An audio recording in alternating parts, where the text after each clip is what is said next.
Good evening, dear Sinopale friends. You are all welcome. I will continue on Turkish. Değerli dostlar, hoş geldiniz. Upcycling teması altında hayata geçirdiğimiz Sinopale 8'in davetli kuratörleri Işın Önol ve Livia Alexander ile birlikte bu haftaki programımızı gerçekleştiriyoruz. Uzun yıllardır birçok etkinliğimizde, birçok farklı projemizde işbirliği yaptığımız Işın, bu yıl yeni bir dost kazandırdı bize, Livia Alexander. Sevgili Livia, aramıza hoş geldin. Birlikte kuratörlüğünü yaptıkları Thunderstorm on a Clear Bright Day adlı, ki Ashley Hunt'ın projesi bu akşamki proje. Yani Parlak Bir Günde Fırtına adlı proje için yine Sinopale dostlarımızdan sanatçı Ashley Hunt'ı davet ettiler. Sevgili Ashley, sen de hoş geldin. Dünyanın öbür ucunda olan, aramızda olan Ashley, her çalışmanın yer ve zamana bağlı sınırlamaları olmadan gerçekleştirebileceğine dair bir örneği temsil etmekte, güzel bir örneği temsil etmekte. Şu anda bize Kaliforniya tarafından sesleniyor. Sanatçı Ashley Hunt, Sinop'a ilk kez 2012 yılında kentin eski hapishanesindeki bir yerleştirme yapmak için davet edilmişti. Sanatçı 10 yıl sonra Sinopale 8'in bir parçası olarak kuratörler Işın Önol ve Livia Alexander'la yapacağı bu oturumda çalışmayı bir kez daha ele alıyor ki Sinopale 8'in bir ana konsepti upcycling'ti biliyorsunuz. Sanatçı yapıtlarında siyasi dayanışma stratejileri, bir yabancı sanatçı olarak yapıt üretiminin zorluklarıyla kültürler arası çevirinin ve dilin karmaşıklıklarını ele almakta. Ashley Hunt çalışmalarını ABD merkezli yürüten bir sanatçı, aktivist ve eğitimci. Hapishane sistemi, topluluklar üzerindeki etkileri ve ona karşı koymak ve onun ötesine geçmek için gelişen direniş ve üretimler konusunda çalışmakta. Işın Önol, değerli arkadaşımız, New York, İstanbul ve Viyana'da yaşayan bir kuratör ve yazar. Sergi projeleri, arşivler, sözlü tarih çalışmaları ve kolektif hafıza üzerine yoğunlaşır ki bizimle de Sinopale boyunca başından itibaren birçok farklı projede bir arada ve işbirliği yaparak bulundu, katkıda bulundu. Bu seneki yeni dostumuz Livia Alexander kuratör, Brooklyn merkezli bir kuratör ve yazar. Montclair State Üniversitesi'nde, Devlet Üniversitesi'nde görsel çalışmalar bölümünü yönetmekte. Ve bu gece bu dostlarımızla birlikte The Wondrous Deposits of Unfinished Threads adlı ana başlığı olan projeyi dahilinde Ashley Hunt'ın Parlak Bir Güneş Altında Fırtına adlı çalışmasını değerlendireceğiz. Yerimi Işın, Livia ve Ashley'e terk etmeden önce tüm emeği geçen ve katılanlara öncelikle teşekkür ediyorum. Sonunda tabii ki bir teşekkür daha olacak ama Sinopale ekibi, genç ekip hatta bu güzel programı hazırladı ve sizlerle buluşturdu. Yani şu anda ekranda gördüğünüzün arkasında onlarca kişinin büyük emeği var. Ve değerli dostumuz sevgili Çiğdem Girgiç de yoğun enerjisiyle bize bu biraz sonra bize bu anlatılacak olanları tercüme etmek için de aramızda. Hepinize teşekkür ediyorum ve sözlerimi Işın ve Livia'ya ve Ashley'e teslim ediyorum. Teşekkürler. Çok teşekkürler sevgili Melih bu güzel sunum için ve bizleri tekrar Sinopale'ye davet eden Sinopale ekibine çok teşekkürler. Ben de sohbete başlamadan önce şimdi arkadan uyardım. Livia ve Ashley de farkına vardılar ki konuşmanın bu kısmı İngilizceye çevriliyor. Onlarla sohbete İngilizce başlamadan önce ben de sizlere teşekkürlerimi önce Türkçe yapmak istedim. Öncelikle katılan herkese burada oldukları için çok teşekkürler. Daha sonra bizleri kayıttan dinleyecek olan kişilere de. Unutmadan sevgili Çiğdem'e her zamanki gibi harika çevirisi için şimdiden teşekkür etmek istiyorum. Sonradan unutabilirim çünkü. Ve yeniden Sinopale ekibinin şimdi özellikle de genç ekibin ele aldığı bu harika kavramsal çerçeve, bizleri yeniden davet etmeleri, bizleri yeniden ortak düşünmeye ve arşivi de yeniden ziyarete teşvikleri çok heyecan verici oldu. Ben de sevgili dostum, uzun süredir birlikte çalıştığımız Livia Alexander'ı davet etmek istedim. Asıl amacım sadece bu proje üzerine düşünmek değildi. Sinopale'nin bilmeyenler için bir özelliğini söylemek isterim. Bir kez dahil olduktan sonra kendinizi tekrar koparamıyorsunuz Sinopale'den. Sinopale'nin bundan sonraki edisyonlarında da tekrar farklı biçimlerde beraber olma ümidiyle ben sevgili dostum Livia'yı da davet etmek istedim. 2012'de yaptığımız Gölgenin Bilgeliği, Wisdom of Shadow sergisinde Ashley Hunt'la bir araya gelmiştik. Bundan tam 10 yıl sonra şimdi tekrar bir aradayız. Bu hem heyecan verici hem de Ashley'nin o dönem ürettiği işini bugünün gözüyle bir kez daha görmek, o günden bugüne olanlara da aslında bir küçük bir ziyaret açısından bizim için bu güzel bir fırsat oldu. Şimdi tekrar tüm katılımcılara ve Sinopale ekibine teşekkür ederek İngilizceye döneceğim. Sadece kısaca burada bizimle olan arkadaşlara duyurmak isterim. Bu küratöryel çerçeve içinde 3 tane konuşmamız daha olacak. Bunlardan bir tanesi Berglind Jonna Hilsdottir ile 30 Mart'ta, Eşref Yıldırım ile Mayıs 18'de, Johanna Reiner ve Johannes Hoffman ile de zannediyorum Haziran'ın 6'sında olacak. Yanlış söylüyor olabilirim. Tam not alamamışım bunu.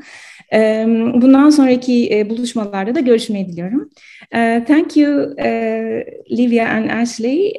Now did you turn into the English form instead of the interpretation? Thank you for being here. So maybe we can directly start, Ashley, because Melih already did such a wonderful presentation. So let's revisit the piece that you produced in Sinop, Thunderstorm in a Clear, Bright Day. Sounds good. Should I start the slideshow? Why not? Okay. Hi, everybody. Thank you so much to the Sinopale team.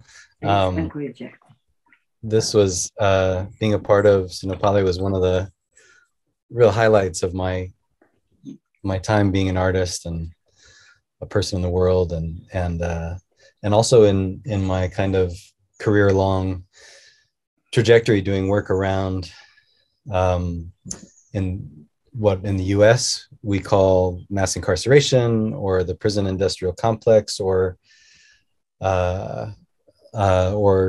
today much more commonly talked about as a movement for abolition of the prison system, and prisons as a normal, common solution to social problems, histories of racism, class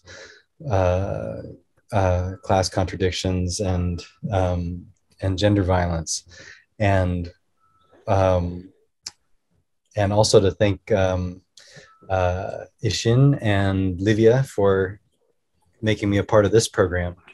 Getting to revisit it has been quite a privilege. I've been poring through hard drives and trying to find materials that are missing, and that's been quite an interesting archival process as an artist to kind of revisit a project in such depth. And in one of our preparatory conversations with Işın and Livia, we also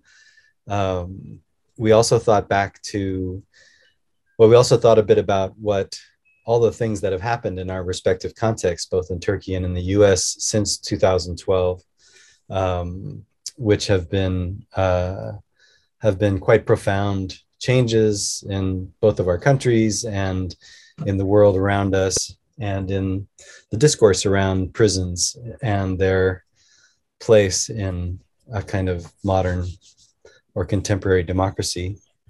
So the piece that I wound up producing in Sinop was called Thunderstorm on a Clear Bright Day, that had a few different parts to it. So I'm going to take us a bit through how we got there. This is an installation shot here on the left of one part of the installation that was this video.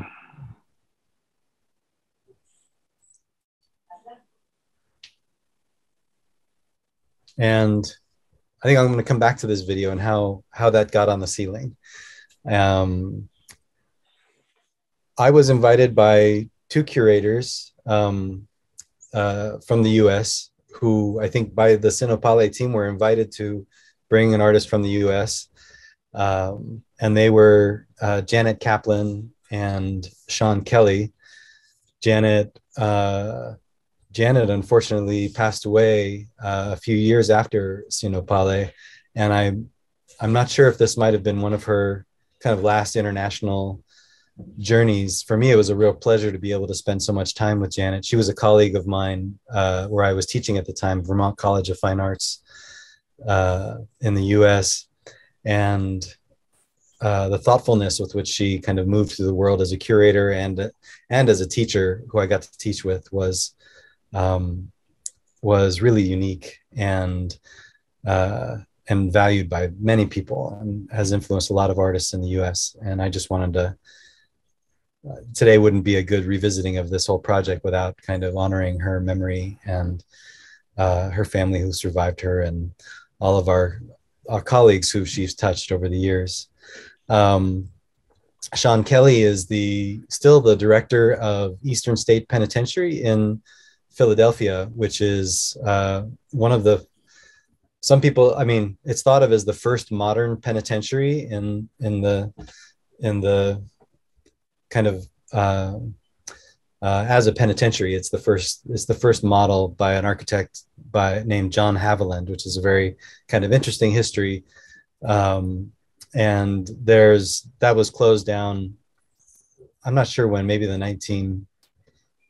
not going to guess. I don't remember when it was closed down, but now it's a kind of arts and cultural space where they talk about the history of prisons, and have art exhibitions and artists in residencies, not so different from the Fortress Prison in Sinop, which has, of course, a much deeper history of centuries, maybe even millennia, as a kind of ancient fortress and with dungeons that has became a modern prison and then was closed in the 1990s, I think. The work I had been doing leading up to this, I had been working at this point for a little over 10 years around the issues of mass incarceration in the prison industrial complex in the US, and primarily working with grassroots communities and activist groups who were opposing the perpetual expansion of the US prison system, especially as it was a reflection of the histories and legacies of racism and the continuation of that racism and class contradiction within the US. So I'd been over time developing multiple tool sets for working with communities on one hand, and then also bringing visibility to those struggles and the work of those communities in arts contexts. And the project that I had begun I was just a few years into, is this one called Degrees of Visibility. This is an installation view of the project in Lexington, Kentucky. Is a landscape project that looks upon, I had come to a point in my work of documenting prisons where I had realized in my photography, sort of unconsciously, that I had moved from photographing prisons in a way that was using the camera to describe what a prison looks like, and instead moving toward engaging how prisons are hidden, and the ways in which they're camouflaged in the landscape and how they're hidden.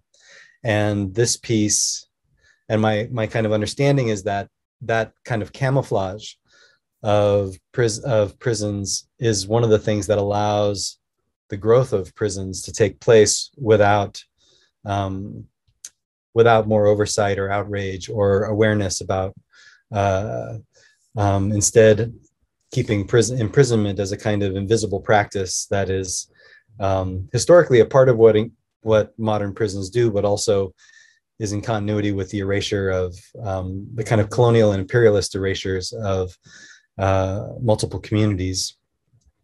There's over 250 images, landscapes with text documenting the sites in which prisons, the landscapes in which prisons, jails, and detention centers sit.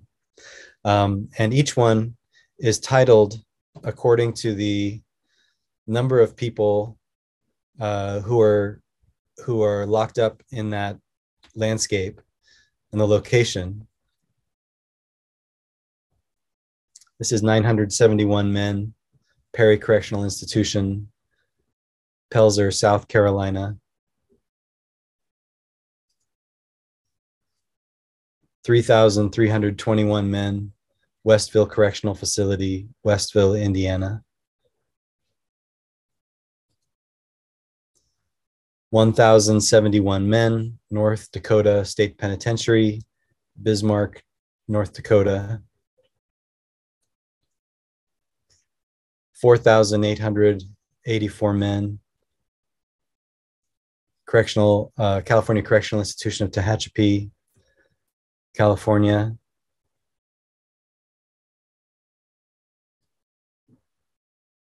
94 boys and girls, ages 9 to 18, Miami-Dade Juvenile Detention Center, Miami, Florida, on 13.5 acres, the third largest youth prison in the US. So my proposal as I was working on this project and developing this to Janet and Sean was to, that I would use this, since the invitation was to consider what I would do in an exhibition that would be where artists were asked to respond to the old prison in Sinop.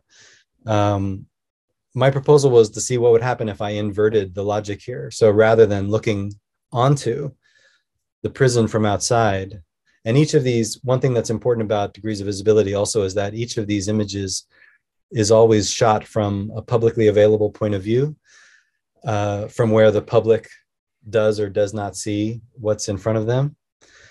So my proposal was to invert that gaze and to shoot out the windows or from the perspective of the prison in Sinop, which again today is kind of a cultural site. I mean, well, 10 years ago, and I don't know so much about what's happened since, but there was actually a really interesting dialogue that was happening where I think connected with the biennial was a conversation about recommendations as to what could be done with this site to kind of preserve its history and keep it a meaningful site for cultural memory and political memory in Turkey, rather than have it be kind of erased and turned into luxury hotels or something like that, which might do one thing for the economy, but it might also erase some of the very important memories that are attached to this site. And when I was there, it was really filled with people all the time who were coming to visit this prison. So when I first arrived, these are some of the initial images I shot, just exploring the inside of the prison, looking out onto the town and the sea surrounding the town, and thinking of seeing what that seemed to do through a camera. And then, but on my first real conversation with anybody in Sinop was with Işın, and we met in the curatorial office, and we started to talk about what I had proposed, and Işın asked me if I knew what was the current situation around women in prison, and that the highest growth of imprisoned people, or the rates of incarceration in Turkey at the time, were women who were largely going to prison for being convicted of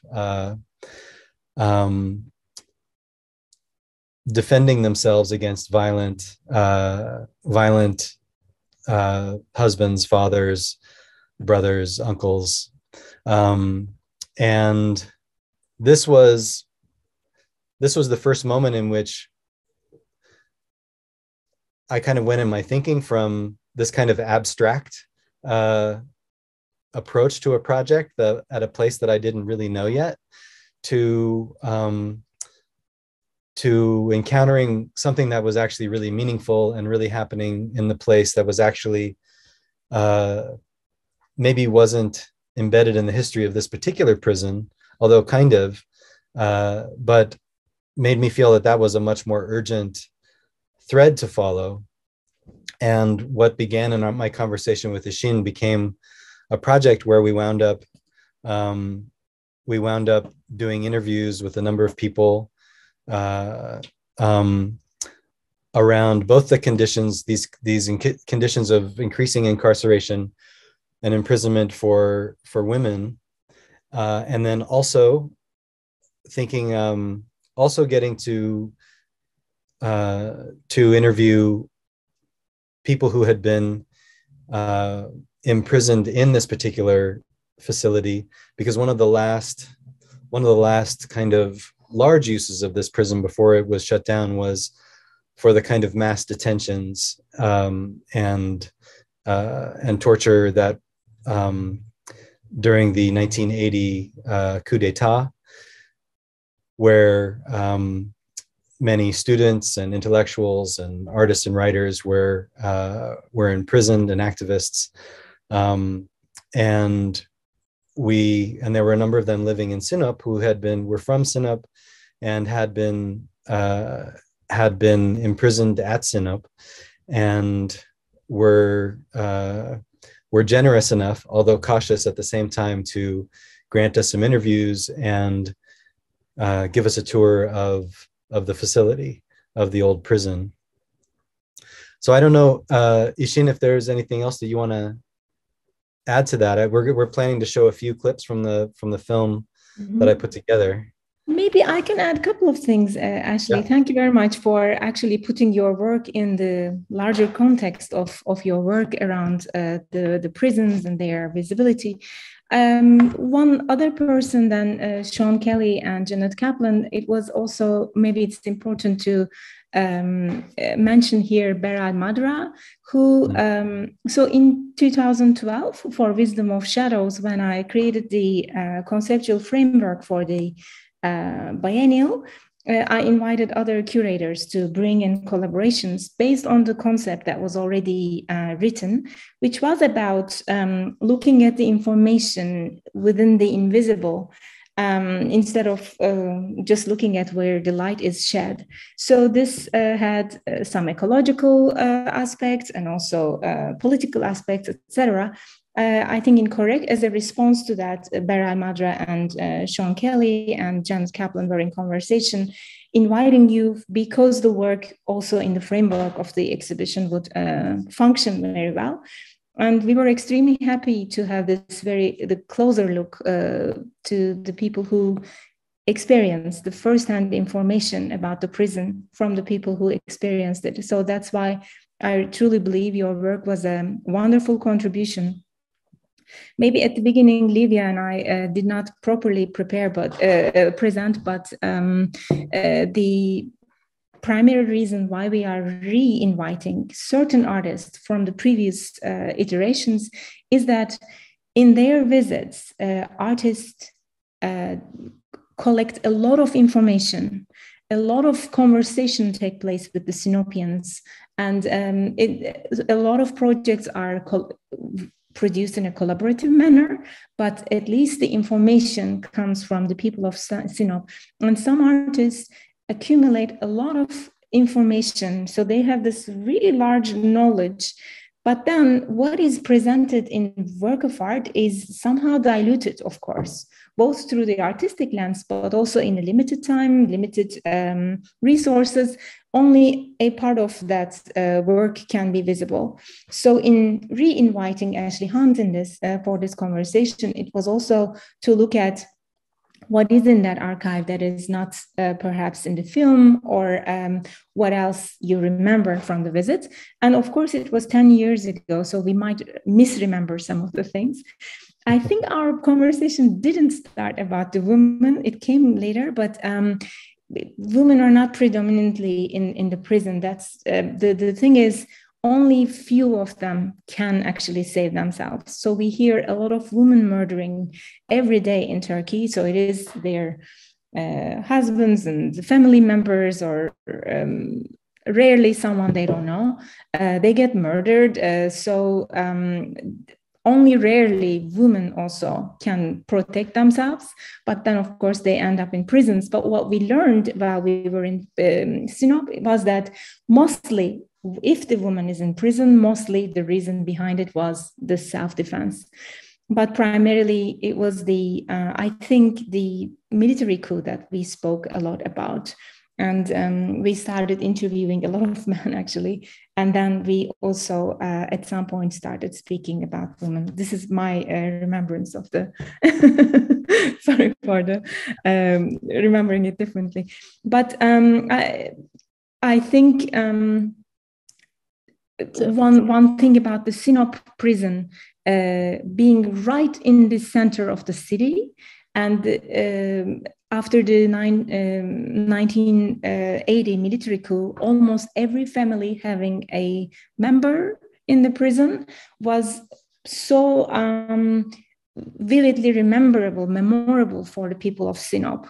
And that's why, we would always hear from people who heard about things, but with this work, we were finally able to also directly hear from the people who had experiences there. So this is all I wanted to add. Livia, do you also have something to add? Yeah, I think that one of the aspects that I would love for both of you also to address, because one of the key components is somebody who comes to this project later, right, is this question of your collaboration, right, between Ashley and Işın, that is so critical to this piece. And just listening to both of you speak about that has been very inspiring and invigorating, but also in a way that, that question of translation that is so critical to our understanding of the piece, I thought maybe it would be worthwhile to speak about, both for Ashley arriving in Sinop for the first time, but also for Işın being Turkish, but not being from Sinop, right? So there are all these additional layers that really make this piece. So I was wondering, Ashley, maybe in the context of also the segments that you were planning to show, like maybe we can also talk a little bit about that process of that work between Işın and yourself. Yeah, absolutely. Yeah, well, because one of the things that's always been important for me to think about in terms of what artworks are and what they do is to reflect upon when the conditions of production are in some way their own content. Of course, in some way they always are the conditions of whatever production take place, but there are moments in which that becomes important also to include in the work. And I think that it was important for me to not make a piece that would be more that would suggest that that there was no friction between what was being documented and what was being understood, and all of the messiness of translation, what could happen within a period of 10 days, and so forth, was it was important not to kind of conceal that, I feel, and pretend it's like a 10-year project of, where I think that this project had severe limitations, and I thought making those limitations a part of it were really important. And I think that one of the limitations immediately after Işın and I first started to see the project shift, or I started to say maybe my project should shift, and the problem was that I didn't have a kind of capacity of translation to be able to engage with people on my own, being an English speaker only, and so that's where Işın also stepped up as a translator, and the role of artist curator became kind of messy, but I think in a very interesting way. And maybe we can talk about that. To me, it felt like that was out of an ethic of solidarity, a kind of political solidarity rather than a kind of professional formality that was allowed to fall away because there was something more urgent in the world to take up.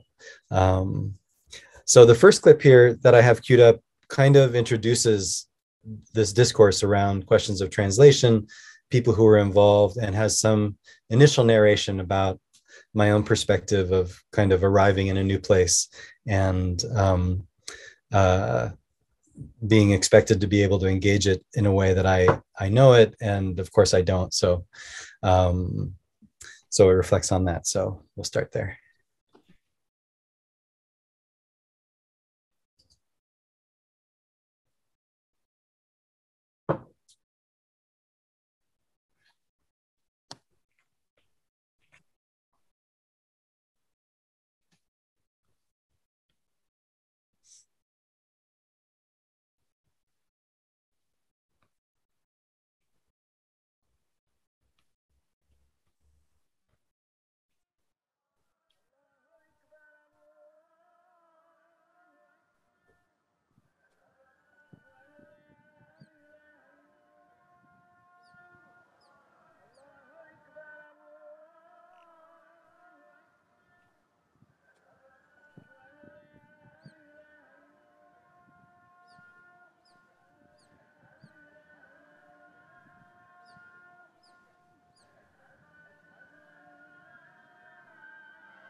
First of all, I think it's quite natural that your research of a certain place can be very different than what you experience there. And probably our first conversation was your first experience in the city. That's why it was sort of it became a kind of starting point for you for this work. And because although I'm not from here, I was kind of the representative of the local situation here, giving you some information about the space.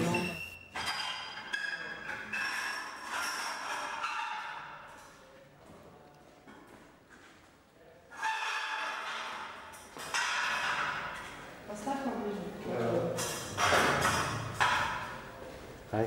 Hello. How are you?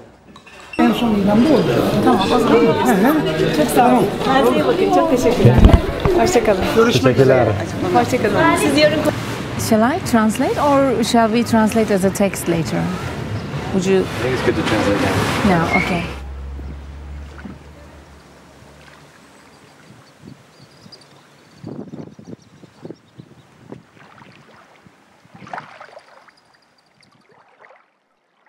Touchdown.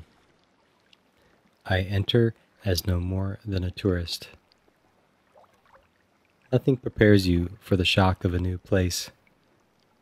The shock of how it is always so different than you tried to imagine. So much of translation is impossible, I know, but at the same time, when you enter a place that is not yours, translation is everything. old stones. That's one of the ways that Pasolini referred to Rome. Here, too, are so many old stones. As with any place, out of an earth of stone and metal, one sees stones that are cut, lifted, piled into walls, arches, domes, windows, and doors. Stones to keep people out and stones to keep people in. Stones to make places, places of freedom and places of unfreedom, spaces to be yourself, spaces to lose yourself. As always, it seems, the stones are cut by the people who are least free. As each society builds its monuments on the backs of its poor, builds its wealth upon its poverty, its interiors made by those kept out. Yes, I told a friend who was helping me to translate, each new place is always so radically otherwise, until you begin to enter its language and space, when you see how people are just the same as everywhere.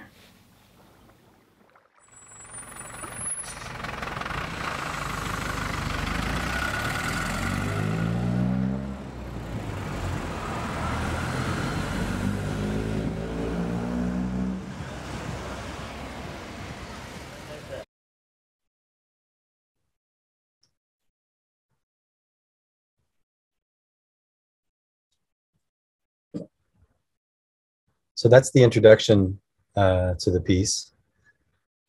And part of what we, again, is introduced there. I tried to introduce there is this question of translation, obviously. And there's also the introduction of one of the first person that we interviewed, which was, her name was Songul. Am I saying her name correctly, Işın? And she was someone, sorry? Yes, Songül Akçakoca Ketenci. Hello to Songül if you ever watch this video. Yeah.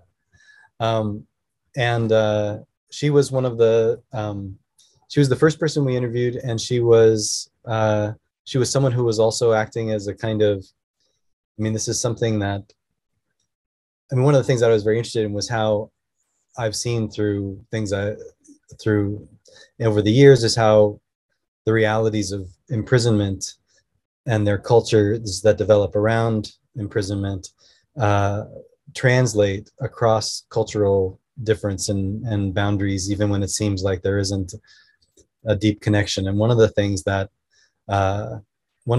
I saw in common in what I was learning about Turkey with the US, in addition to I'll just say at least many women being imprisoned for defending themselves against men, was that when people are locked up, they often don't lose a lot of support from family and others, and they wind up being very kind of special, strong people who wind up being the kind of individual, or maybe one of two people or something, support network for those people, and are able to communicate with them, bring them things, just visit them and so forth. And Sangul was one of the people. And I think it was her. She also worked with somebody who was the daughter then of one of the men that we then met, who was had been a political prisoner and was a poet. But the other thing that happens at the beginning here is that because of the biennial time frame of a 10-day production, there wouldn't be time to have a kind of really thoughtful professional translation. We didn't have the infrastructure for that, and we didn't have the time to then deal with how to edit from that over time. And so we did a kind of live translation, not so different than we're doing right now in this conversation, where Işın in most contexts, and then also Direnç Ersahin also was, whose father we also had also been imprisoned as a student, a young student activist. We got to, he also did some translation for the piece, but we had to do kind of simultaneous translation. And so in the next clips, you'll also see that Işın in particular is giving us translation of what's taking place as we're given a tour of the prison. Is there anything you wanted to add to that, Işın, or should we just keep going? Okay, so sorry, this is like an hour-long video, so obviously we can't watch all of it. So this next part is within this tour through the daughter of this poet. We were then introduced to these three men who knew each other, who had all been imprisoned, and the three of them gave us a tour of the prison and showed us some of the places that they were locked up, some of the places that they knew about, told us about how the different kind of regimes of pain and torture that people were initiated through into the prison and so forth. And this is a particular point where we're going up a flight of stairs to one of the wings in which they were locked up in. And we next to that wing is also a space where they now, at the time, were shooting a television series about women in prison. And we could kind of peek into the set, and they kind of talk about what that, how that brings a kind of tourism to the space. And then while on one hand, I thought that, well, I'll get to the other part later, which gets back to the questions of the windows. So let's play this.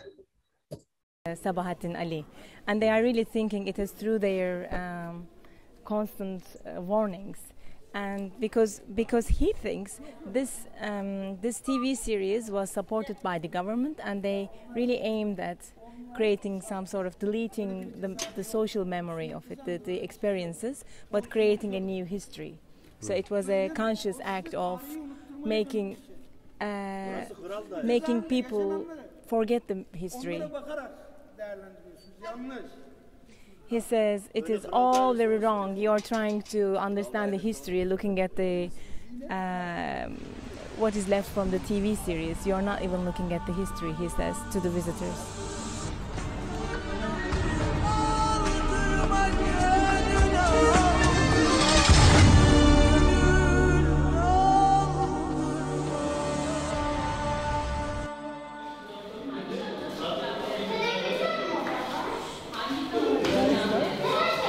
Bu koğuş 12 Eylül 1980 sonrası bine yakın insana işkencehane olarak kullanılan bir koğuş. These two rooms. İz yok. Burada askılar vardı, askı yerleri hepsi kaybedilmiş. These two rooms were used. O işkencelerden birini yaşayan da benim burada. About more than maybe 1,000 people to be tortured terribly, and you don't see any of those traces anymore. They deleted all of them, and they showed as if we had really comfortable time here.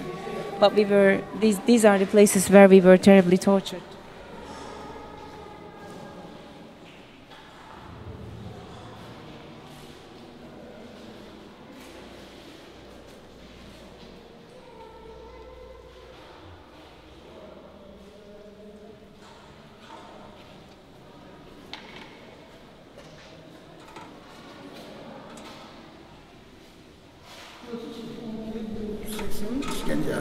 This is the room of the torture of 12 September 1980.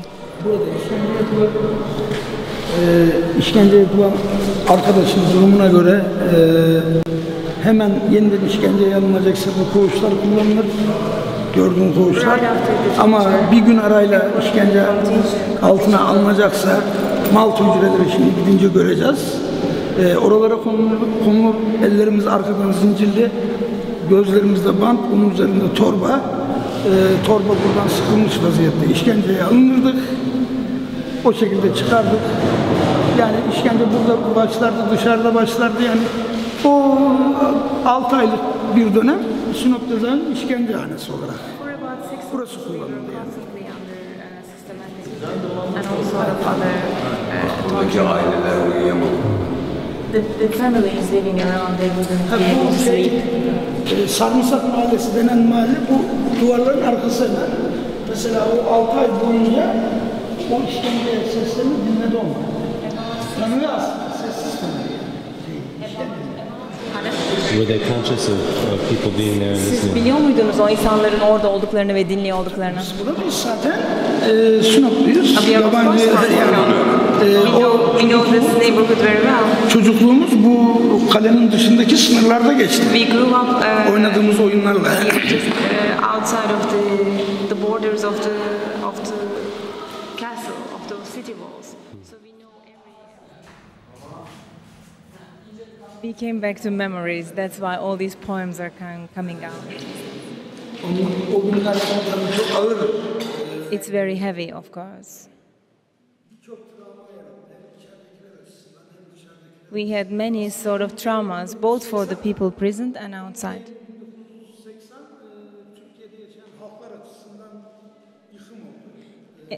For the people of Turkey,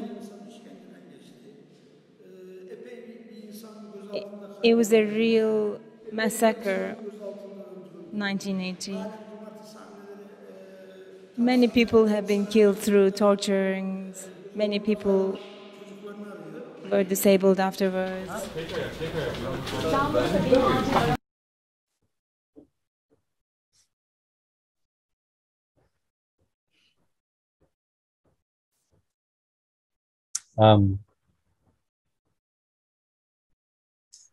Well, I think one of the reasons I thought it was really important to play part of that clip was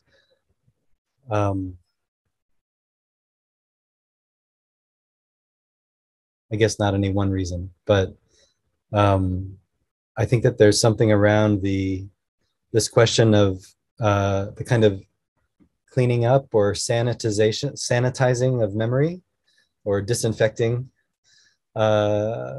national memory in a way that that they're really clearly talking about as they kind of see themselves, these representations of this prison that becomes in a way conceals what this space has really meant.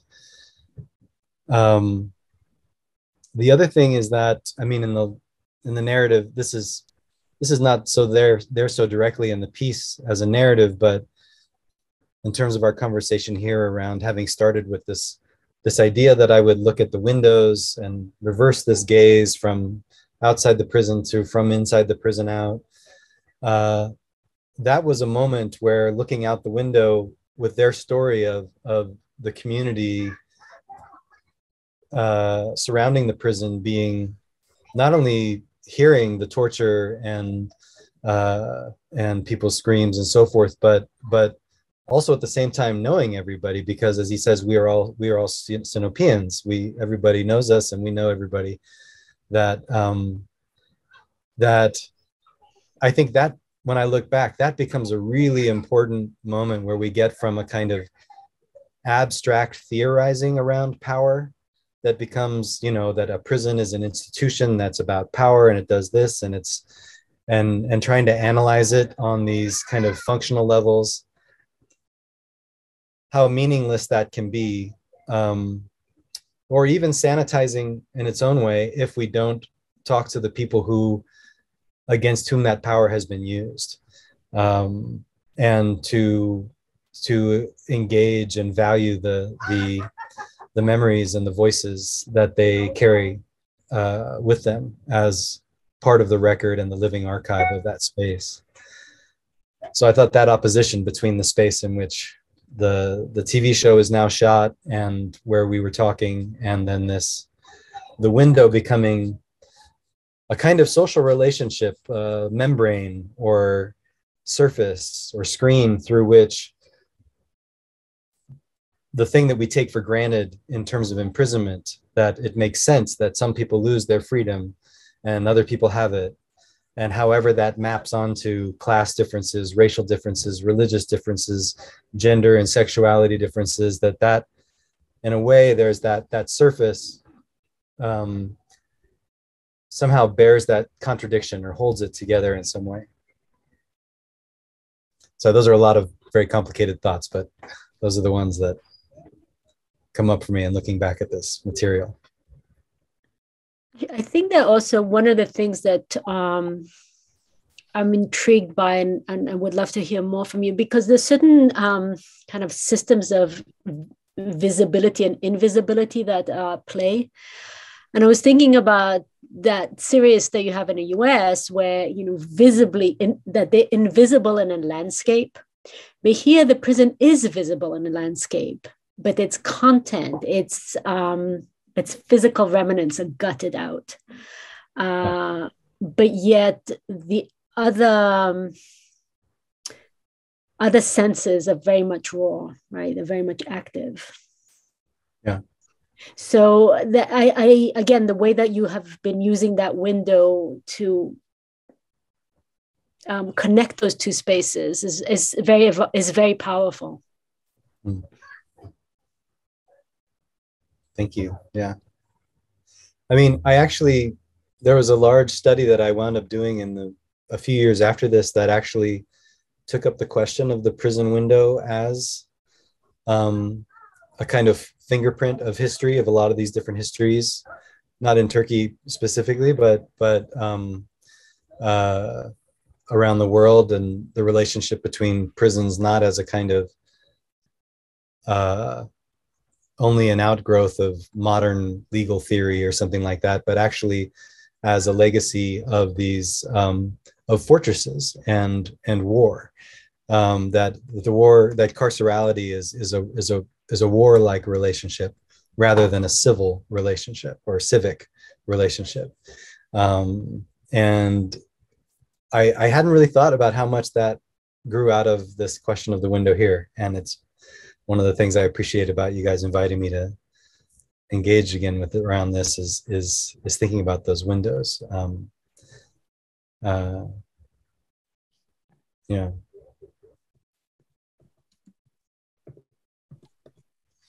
The other thing that I'm not sure, it's hard for me to tell how well this reads for a viewer in the piece, but what I really like about that scene is the collapse of the kind of neat, clear, transparent translation that we expect to have in documentary, where somebody's speaking in a different language, and then there's the translation in the language that you know on the bottom of the screen in the subtitles, and you just take for granted that it means exactly what they're saying. And here, because of these different layers that we were dealing with, there's so much messiness. And what I had done is I had recorded, I had one microphone on the man who was giving the main tour that was recording into one channel in the camera. Oh, I'm not sure where my video went off. And so that recorded a separate channel of audio from the audio that Işın was recording into a separate audio recorder. And so most of the time I could separate those two. And most of the time Işın's voice is what we hear. But there was a place where somehow the batteries went bad, or there was some interference in this scene.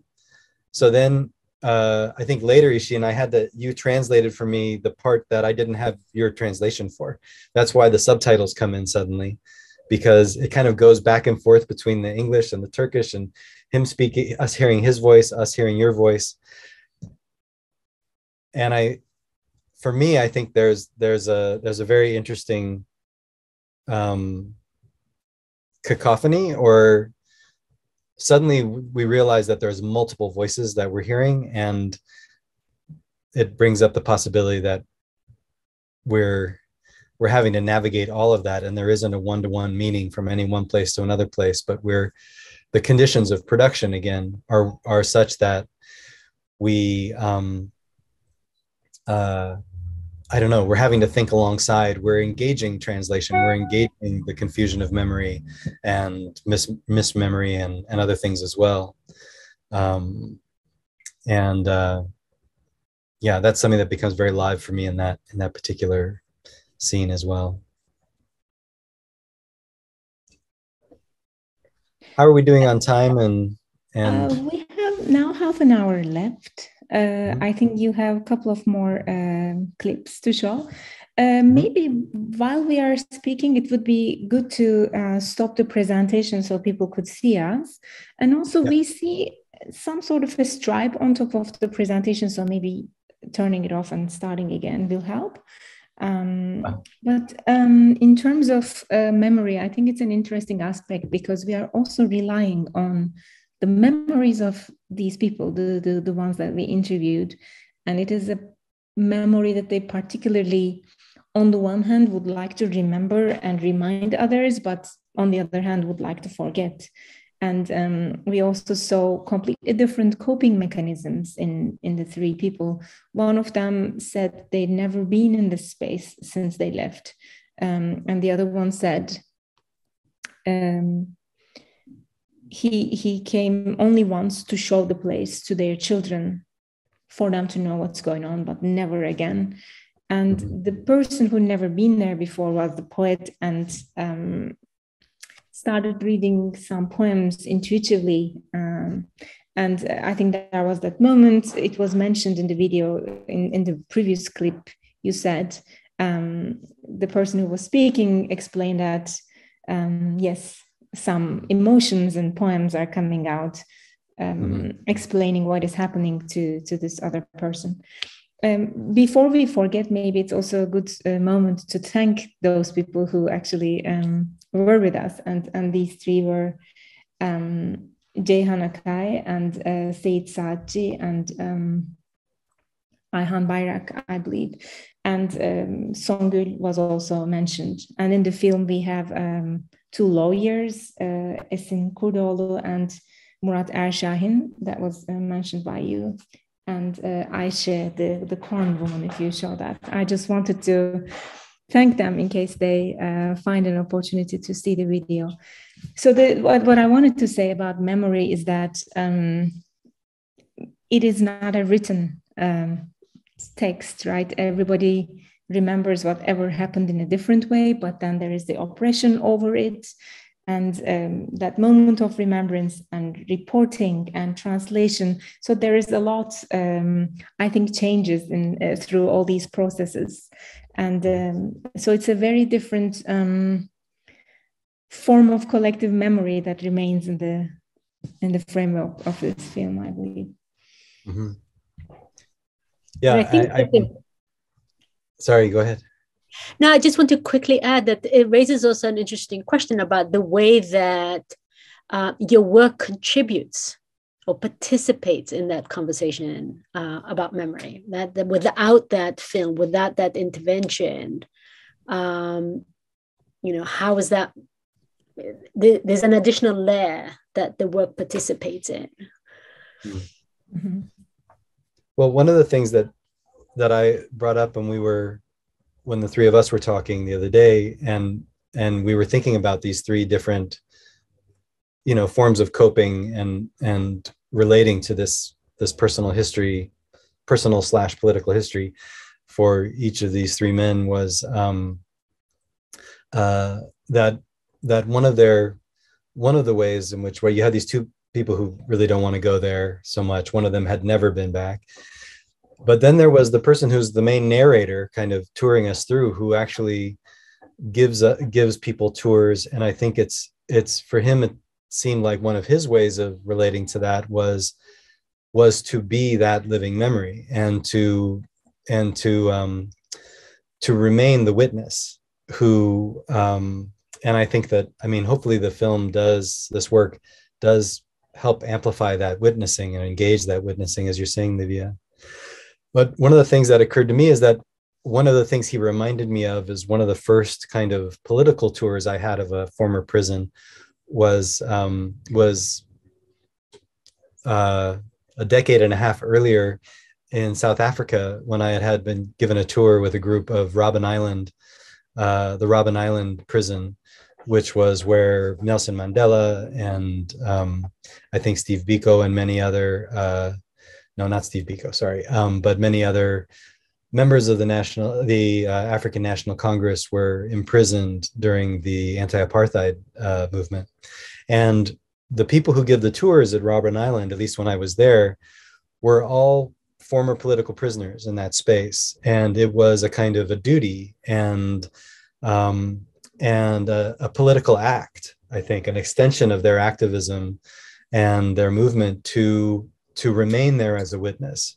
And it was also at a time, this was just a few years after apartheid had been overthrown in South Africa, where there were also, this was a very interesting thing to me, that's a kind of a different tangent, but there were still all of these apartheid era colonial statues left of kind of English and Dutch and German leaders and so forth, colonial figures. And I was always so confused as to why part of the anti-apartheid program and victory hadn't been to topple these statues, right? Which we're used to seeing that as being something that one would assume to do. And one of the things that we were told by a few different people was that they're leaving them so we don't forget, right? So there isn't that erasure of or sanitization of this memory. I can't speak to where that is today, but it's always something that lingers with me very importantly when we look at the especially all of the toppling of statues in the last few years during the kind of social movements that have exploded globally against these histories.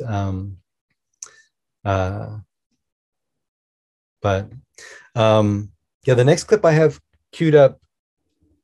I didn't queue up the one with Aisha, but we could start there and then. No, whichever actually you prefer, because now we will have 20 minutes. So in the to show the parts that you selected, I think would be the best. Okay, so this one is kind of the end of the tour. This is kind of keeping it within the tour of the prison with these men, and they take us to a particular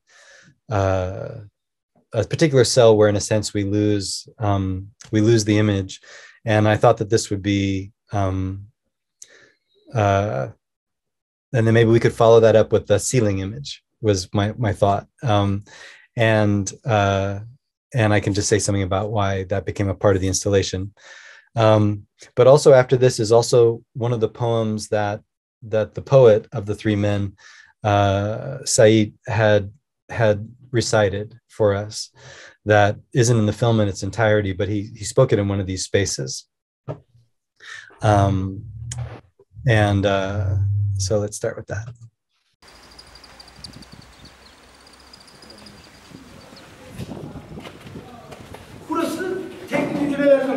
These are private cells, individual cells, where you would have falaka. There is no chance that you would at least lay down in peace here.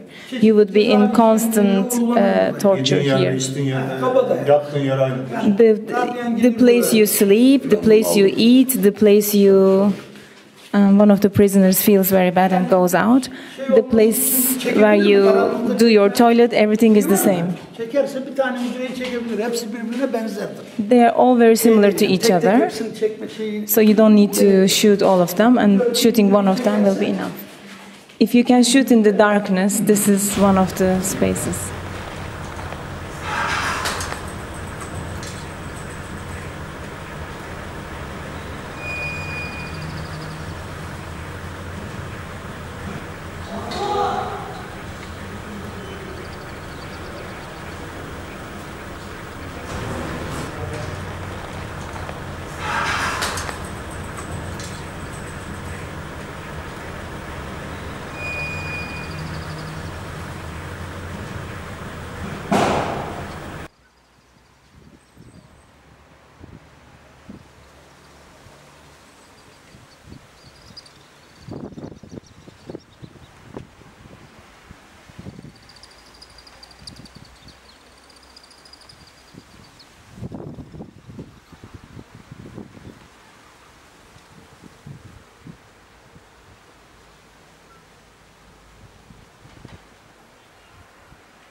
So this is Ishın, your translation of Said's poem from the recording that we made in the space, I think, right? And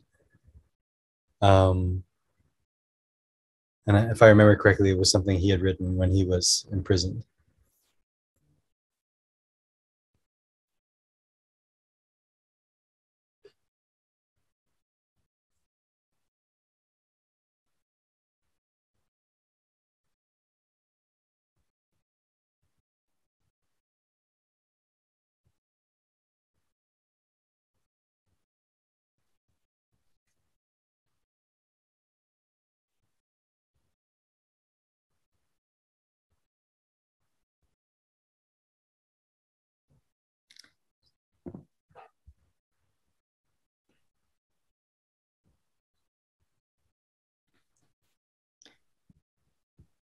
So as when I was touring the prison on my own and exploring it with a camera, and learning about it, one of the things that I encountered, first of all, I'd become very interested in this staircase that wasn't a destination within the prison. It was more a space of transit from one level to the other, not a particular cell or space for punishment or housing, but and when I was touring in the space, I found this kind of old tower that hadn't, probably for a very long time, been a part of the functional part of the prison architecturally, but it was this kind of incredible view looking up at the sky. And when I was looking back through my images from the trip, and I in the day that I shot this material, there's some initial kind of quick snapshots of this, and then I go and there's images from other parts of the prison. And then I went back to this, if I go by the order in which I shot them. And so I think this really stuck with me in a way where I felt this was a really important image to go back to. And there was something about this, what felt to me like evocative of a kind of breaking open of a ceiling within a space in relation to a space of confinement and constraint and captivity, what a space of escape means, or what a space of freedom means. And so one of the things we did is for this installation is right here where this woman is sitting, there's the video that we've watched is playing on a monitor down there in the underneath the stairwell. But then this projector here projects that image up onto the ceiling. So you can see, and there was a certain like trompe-l'oeil or trick of the eye trick, right? That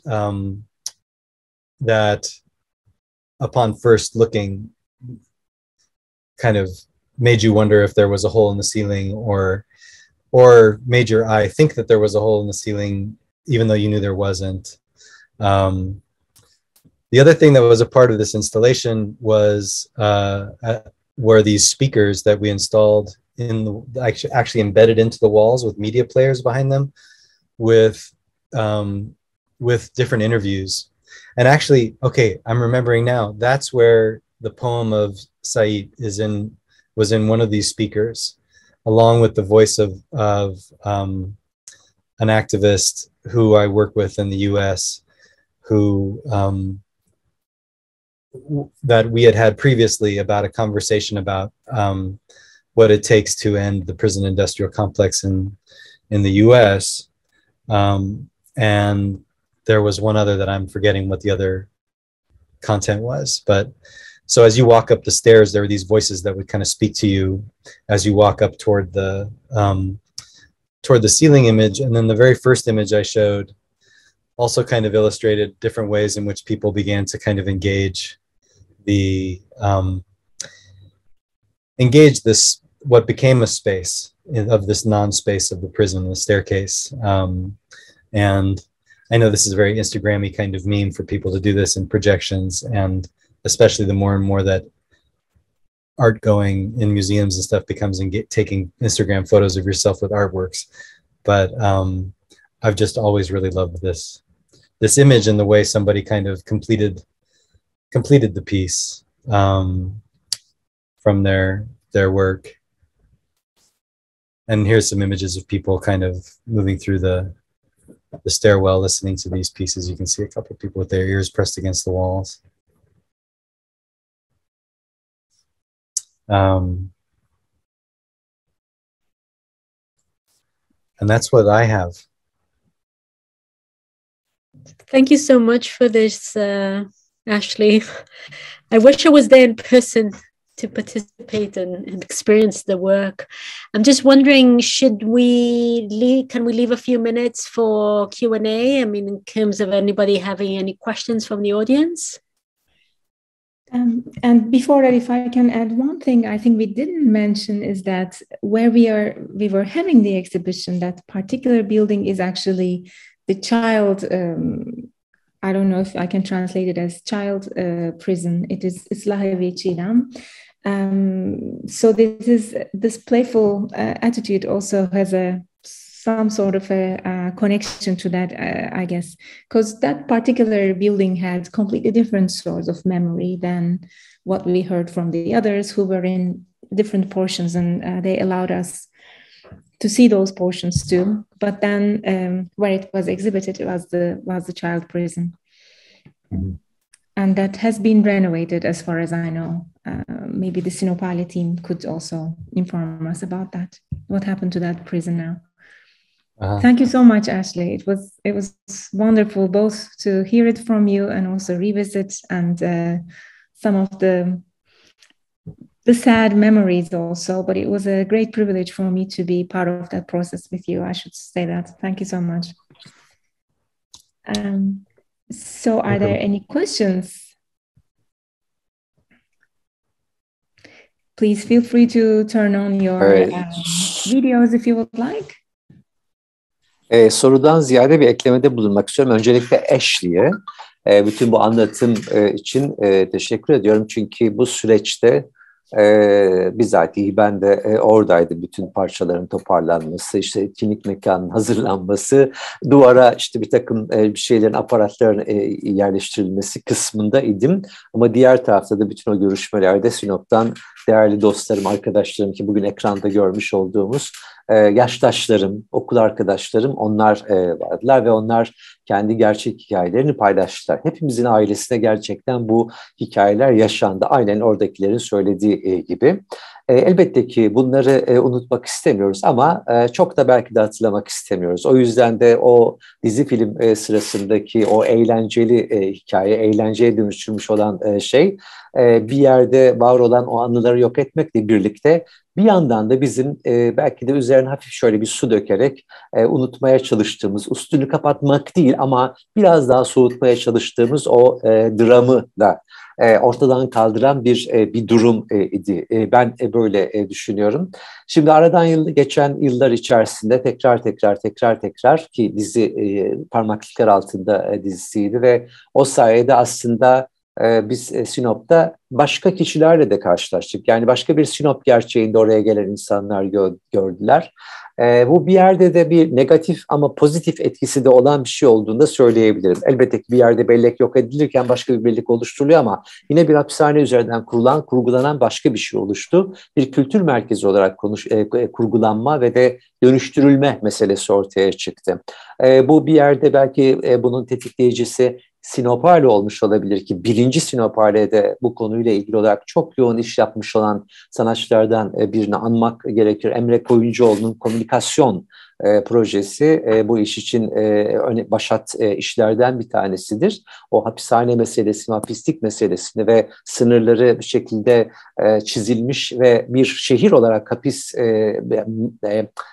mapushane diyelim olarak kalmış olan bir yerleşkenin hikayesini anlatan bir çalışmaydı. Keza siz de bu çalışmanızda aslında içerideki bireylerin kendi hikayeleri üzerinden gittiniz. Şimdi bütün bunların hepsine getirdi biliyor musunuz bu geçen yıllar içerisinde? Bu bir kültür merkezi olma meselesini ortaya çıkarttı. Bütün o görmüş olduğunuz parçalar, mekanlar ki burası çok önceden aslında hapishaneden ziyade bir üretim merkeziydi. Bir kentin Helenistik dönemden itibaren bir tersane binası olarak oluşturulmuş olan fikir olarak böyle çıkan bir şeydi.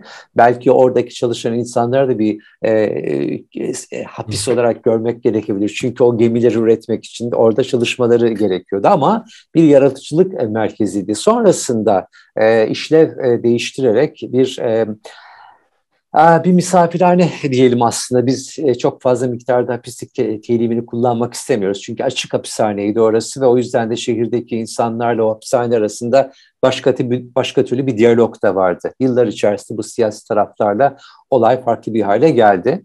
Benim çocukluğumda oradaki hapishanenin halini anlatmak istiyorum Ashley. Yine bir merkezdi orası. Evet, tutukluların olduğu bir yerde ama bir yandan da bazı tabii ki öngörülü yetkililerin sayesinde bir kültür merkeziydi. Çünkü oyunlar izlenebiliyordu. Oyunlar mahkumlar tarafından canlandırılıyordu, sahneye konuluyordu. Hatta yazanlar da gene onların içerisinden oluyordu ve biz bunları izlemeye gidiyorduk. Belki İlyas Hocam hatırlamaz ama değil mi? Siz oradan gelmiştiniz yanlış hatırlamıyorsam. Evet.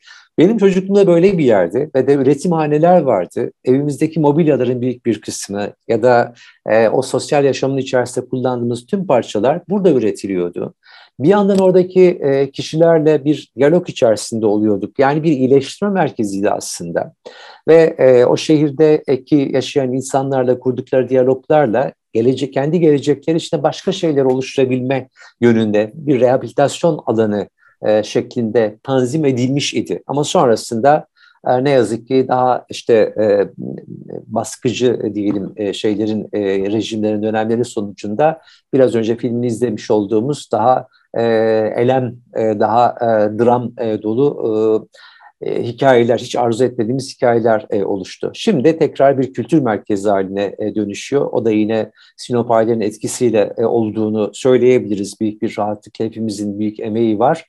Ve eminim ki önümüzdeki zamanlarda da bütün bu bellekte yer alan hikayeler gelenlerle çok doğru bir şekilde yok edilmeden doğru bir şekilde paylaşılarak gündemde kalacaktır. Elbette ki içimizi acıtacaktır ama bir yandan da demin Güney Afrika'daki hapishanede olduğu gibi unutmak için değil, unutmamak için bir şeyin orada kalması meselesi içinde bir ortam olacaktır diye düşünüyorum.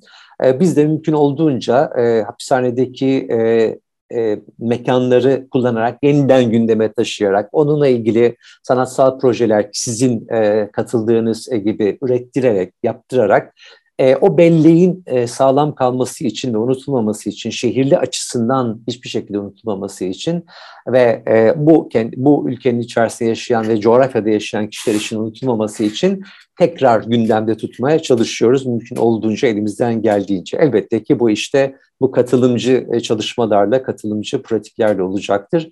Önümüzdeki zamanlarda orada kültür merkezi olarak belki hep birlikte başka bir şey ortaya koyacağız. Bilmiyoruz zaman neler getirecektir. Teşekkür ederim. Teşekkürler Melih'ciğim. İzleyiciler arasında sorusu veya yorumu olan var mı acaba?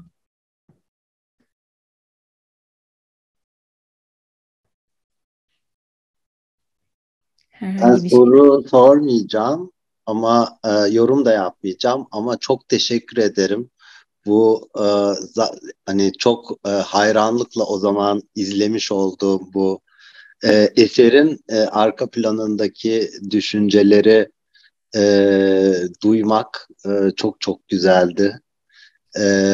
Ben tabii o sıralar çok meşgul olduğum için arka planda ne olduğunu bugün çok çok iyi anlama fırsatım olmuş oldu. Çok teşekkürler hem Işın'a, Livia'ya hem de Ashley'e çok teşekkür ediyorum. Bu arada hemen yine bir son ekleme yapayım isterseniz. Ben yine söz aldım. Özür diliyorum sevgili kuratör arkadaşlarım ve sanatçı dostum. Elbette ki Sean Kelly ve Janet Kaplan'ı andık başta. Üçüncü kuratör olarak da Işın onun lafını da etmişti. Beral Hoca, Beral Madra burada vardı. Onların üçünün. Bu aslında biraz önce bahsetmiş olduğum o mekanın bir kültür merkezine dönüştürme projesi için ilk adım olan projedir. O açıdan da önemli. Çünkü o dönemde biz ve bu projelerle ve bu kişilerle birlikte bir hapishanenin nasıl dönüştürülebileceği ve bir kültür alanı olarak nasıl kullanılabileceğine dair fikirleri tartışmaya başladık ki Sean Kelly'nin çok güzel sunumları ve aktarımları vardı. Kendisinin içinde bizzatihi içinde bulunduğu Amerika'daki o çalışma alanı, sanatsal çalışma alanı, hapishanenin içerisindeki, ardından da zaten biz dünyadan başka uzmanları ve kültür aktörlerini de getirerek yine bu mekanın dönüştürülmesi bağlamında bilgi paylaşımı bulunmuştuk ama şimdi tekrar altını çizmek iyi oldu. Ashley'nin bu projesinin aslında bir starter olduğunu da tekrar cümlelendirmek gerekir diye düşündüm. Ben de birkaç şey söyleyebilir miyim? Tabii tabii. Ben Biyaneli öteden bir izlemeye çalışıyorum. Özellikle kent mekanlarını nüfuz etme açısından, kent belleğini koruma açısından ve Sinop'u da uluslararası bir platforma taşıması açısından çok önemli buluyorum. Keyifle izledim Ashley'nin performansını ve filmini. Emeği geçenlere teşekkür ediyorum. Melih Hocam, Sinop için farklı bir değerdir. Sizler de tabii bizler için çok önemlisiniz. Zaman zaman bana linkleri gönderiyor ve keyifle izliyorum. Teşekkür ediyorum her şey için. Teşekkür ederiz. Evet. İlyas Hoca'dan özellikle bahsetmek istiyorum. İlyas Tunç çok değerli bir hocamız, aynı zamanda bir yazarımız. Kim şimdi yeni bir kitabı çıktı. Bir kent hikayesi üzerinden, kentte aslında Tarzan Kemal üzerinden konumlandırılan bir hikaye, bir roman aslında, bir araştırma çalışması ve kendisinin bu konuyla ilgili çok önemli, değerli kitapları olduğunu ve bizimle de birçok bilgiyi paylaştığının altını çizmem gerekiyor. Roman için de tebrik ediyorum kendisini. Lütfen, teşekkür ederim. Sağ olun. Teşekkürler tekrar. Çok teşekkürler. Aslında bu filmi de bu konuşma içinde tamamen yayınlarız diye düşünmüştük. Ama çok uzun olacaktı. O yüzden Ashley bazı klipler paylaştı ki birazcık konuşmaya da vakit kalsın diye. Henüz aramızda konuşmadık ama belki bir gün belirleyip bu filmin tamamını gösterme şansımız da olabilir. Bu Sinopale çerçevesinde. Toplamda 45 dakikalık bir film. Belki böyle bir gösterim şansımız da olabilir diyorum. Merak edenler olursa en azından bu şekilde filme ulaşabilirler. Evet, şimdi süremizin sonuna geldik. Ben başta açılışı yaptım, şimdi kapanışı yapayım isterseniz. Çok değerli arkadaşlarım, hepinize teşekkür ediyorum. Işın Önol, Livia Alexander ve Ashley Hunt. Onları bugün ağırladık. Şimdi Beral Hoca ve Janet Kaplan'ı da fotoğrafta görüyoruz. Teşekkürler Ashley bunu paylaştığın için. Emeği geçen ve arka planda uzun zamandan beri, bir seneden beri bu çalışmayı gerçekleştiren değerli arkadaşlarıma, ekip arkadaşlarıma çok teşekkür ediyorum. Ve önümüzdeki günlerde bizim sinopale8.org sitesinden takip ettiğinizde etkinliklerimizin bütün linklerini ve hangi günlerde olabileceğini göreceksiniz. Ve oradan girerek ve de hatta paylaşarak diğer dostlarınızla bizi izlemenizi, bizi yalnız bırakmamanızı rica ediyoruz. Ve bugün için hepinize teşekkür ediyorum. Tüm emeği geçen herkese.